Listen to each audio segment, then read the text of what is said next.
High, সবাই কেমন আছো? আজকে ভিডিওটা ছাড়তে অনেক লেট হয়ে গেল। আজকে ডিসেম্বরের 5। আজকে আমাদের এখানে নবান। আজকে আমরা দুইজনে অনেক ভোরে উঠেছি, তাও তখন অন্ধকার ছিল, 4:30 বাজে। তখনই উঠেছি, উঠে ঘর দূর পরিষ্কার করে তারপর গঙ্গার ঘাটে গেছিলাম স্নান করতে। তারপর গঙ্গার ঘাটে থেকে এসে পিকু লেগেছিল ওদিকে ঠাকুরের জোগাড় করতে, আর এদিকে আমি করছিলাম রান্না।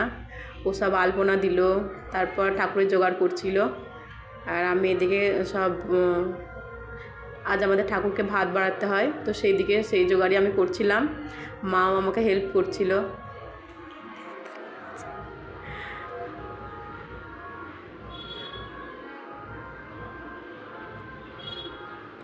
আমাদের রান্নার মধ্যে আজকে আছে 7 রকমের ভাজা, তারপর আছে শাক, তারপর আলু ফুলকপির তরকারি, তারপর বাঁধাকপির ঝাল।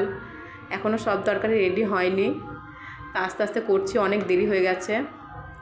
ঠাকুরকে ভাত দিতে হয় সকাল সকাল, তো আজকে আমাদের অনেকই দেরি হয়ে গেল।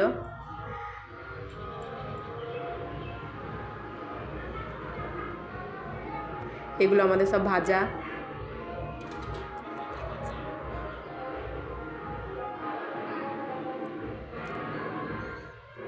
এটা খেজুরের গুড়ের পায়েস। আলু ফুলকপির তরকারিটা এখনও হয়নি, তো ওটাই আমি আলুটা ভাজছিলাম। ফুলকপিটা ভাজা হয়ে গেছে, আলুটা ভাজছিলাম।